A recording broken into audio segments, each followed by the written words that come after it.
Welcome বন্ধুরা, কেমন আছেন? আশা করি সবাই ভালো আছেন। আমিও ভালো আছি। তো আজকে আমরা ফটোশপে আরেকটা ভিডিও নিয়ে চলে এলাম তোমাদের জন্য। দেখতে পাচ্ছেন তো মকর সংক্রান্তি ব্যানার কিভাবে বা পোস্টার কিভাবে বানাতে হয় সোশ্যাল মিডিয়ায়। তো আজকে আমরা সম্পূর্ণ বাংলা স্টেপ বাই স্টেপ ফটোশপে শিখব। তো চলো শুরু করা যাক। দেখতে পাচ্ছেন এরকম একটা পোস্টার বা ব্যানার ডিজাইন কিভাবে বানাতে হয় আজকে আমরা শিখব সম্পূর্ণ বাংলা স্টেপ বাই স্টেপ ফটোশপে। তো দেখতে পাচ্ছেন এটা হচ্ছে যে আমার ফুল প্রজেক্ট। এই ডিজাইনটা আমি কিভাবে বানিয়েছি আজকে তোমাদের সাথে শেয়ার করব। তো চলো শুরু করা যাক। তো তার আগে অবশ্যই ভিডিওটি যদি ভালো লাগে থাকে একটা লাইক করবেন, শেয়ার করবেন আর সাবস্ক্রাইব অবশ্যই করবেন অনাথ প্রিমিয়াম ইউটিউব চ্যানেলে। তাহলে নতুন কিছু শিখতে পারবেন, নতুন কিছু জানতে পারবেন। অবশ্যই সাবস্ক্রাইব করে রাখবেন অনাথ প্রিমিয়াম ইউটিউব চ্যানেলটি। তো চলো শুরু করা যাক ভিডিওটি আজকের মতো। তো প্রথমে আমরা কী করবো, এই ডিজাইনটা বানাবার জন্য আমাদের একটা সাইজ দরকার। সেই সাইজটা আমরা নিয়ে নিচ্ছি। এখান থেকে জাস্ট নিউ অপশানে যাব। নিউ অপশান থেকে আমরা কী করবো, এখান থেকে জাস্ট একটা আর্টবোর্ড ক্রিয়েট করে নেবো। তো এটার জন্য সাইজ আমার কী নেবো, আমি 1080 এখানে 72 পিক্সেল বা রেজোলিউশন নিয়ে নিলাম।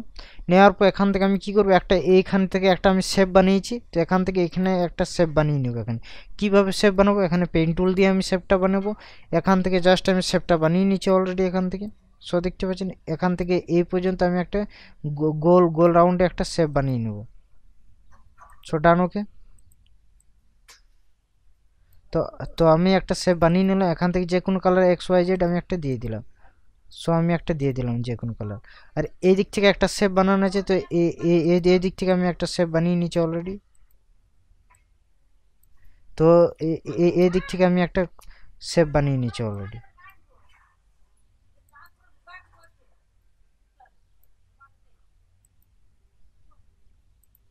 যদি না হয়েছে এটাকে আমি ছোট করব, এখানে Ctrl Z দিয়ে দেবো অলরেডি। শুরু থেকে আমি আবার শেপটা বানিয়ে নেবো এখান থেকে এটা। এখান থেকে পেন টুল নিয়ে নেবো আরেকবার। এখান থেকে পেন টুল নেওয়ার পর এখান থেকে জাস্ট আমি একটা শেপ বানিয়ে নেবো এখান থেকে। এখান থেকে এই শেপটা ডিলিট করব। ডিলিট করার পর আবার আমি এখান থেকে জাস্ট একটা শেপ বানিয়ে নেবো অলরেডি।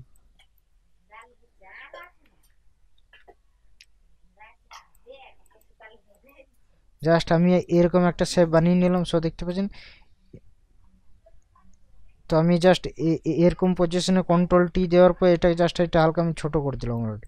ছোট করার পর এখান থেকে এটাকে এরকম পজিশনে আমি কিন্তু এটাকে রেখে দিলাম। রেখে দেওয়ার পর এখান থেকে আমি যে কোনো কালার XYZ আমি দিতে পারি। তো জাস্ট আমি জাস্ট এই কালারটা দিয়ে দেবো, হালকা কালার একটা।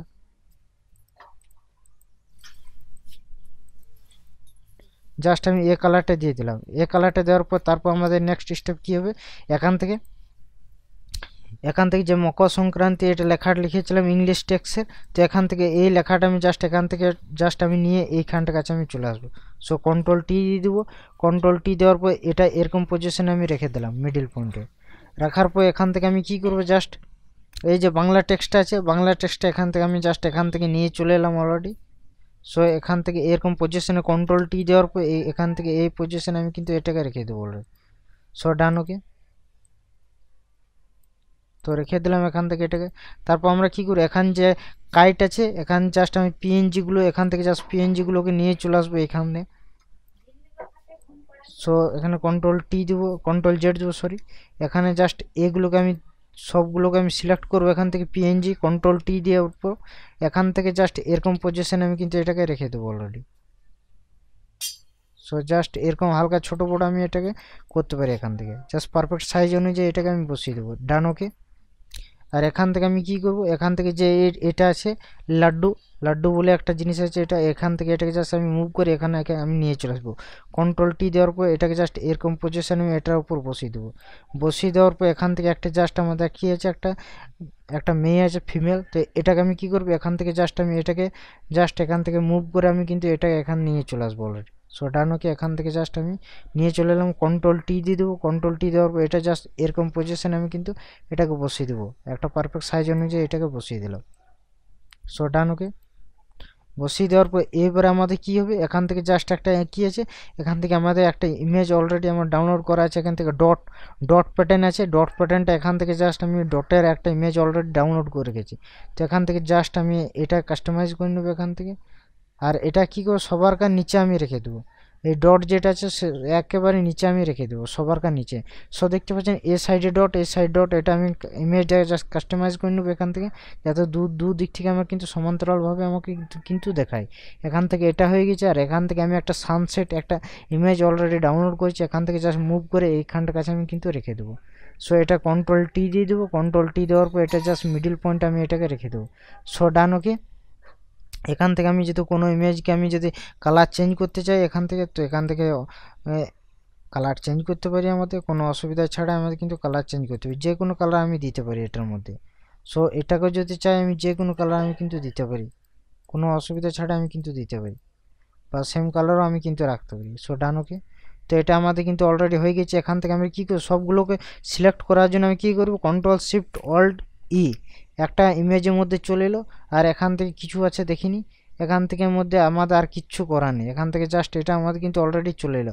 এখান থেকে যে সানসেটটা আছে, সানসেটটা যদি আমি এটা যেটা আছে এটা জাস্ট এখান থেকে আমি কিন্তু কালারটা চেঞ্জ করতে পারি, এখান থেকে মাল্টিপ্লাই করে দেখতে পারি সানসেটের যে ইমেজটা আছে সেই ইমেজটাকে জাস্ট সিলেক্ট করবো এখান থেকে নর্মাল থেকে আমি কিন্তু এটাকে চেঞ্জ করতে পারি কালার ডজ,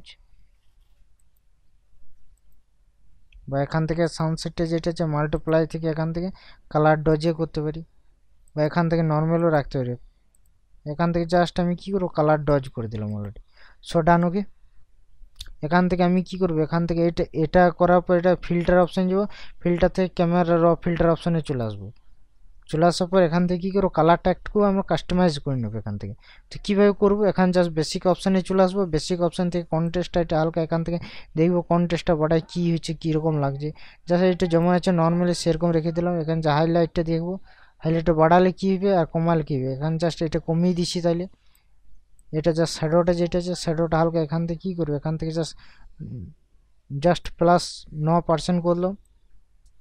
এখান থেকে এটা কমালে কী হবে, এটা বাড়ালে কী হবে, তো এখান থেকে জাস্ট এটা কমিয়ে দিলাম অলরেডি হোয়াইটটা।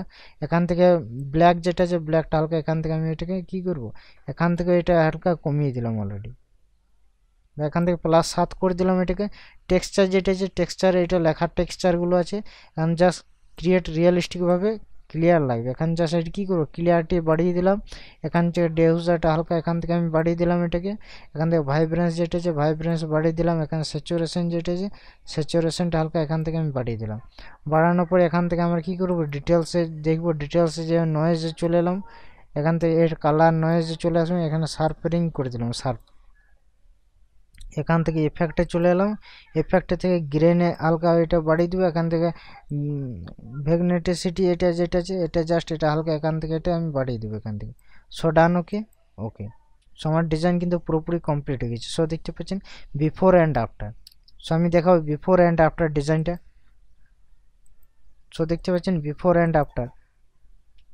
তো আশা করি বুঝতে পেরেছেন কেমন হয়েছে ডিজাইনটা, অবশ্যই কমেন্টের মাধ্যমে কমেন্ট করে জানাবেন। এরকম নতুন নতুন টিউটোরিয়াল আপনারা শিখতে পারবেন বা জানতে পারবেন। তো অবশ্যই চ্যানেলটাকে সাবস্ক্রাইব করে রাখবেন, অনাথ প্রিমিয়াম ইউটিউব চ্যানেলটি একটা লাইক করবেন, শেয়ার করবেন আর সাবস্ক্রাইব অবশ্যই করবেন অনাথ প্রিমিয়াম ইউটিউব চ্যানেলটি। তাহলে নতুন কিছু শিখতে পারবেন, নতুন কিছু জানতে পারবেন। নেক্সট টিউটোরিয়াল খুব তাড়াতাড়ি নিয়ে আসবো। ভালো থাকবেন, সুস্থ থাকবেন, ভিডিওগুলো বারবার প্র্যাকটিস করবেন।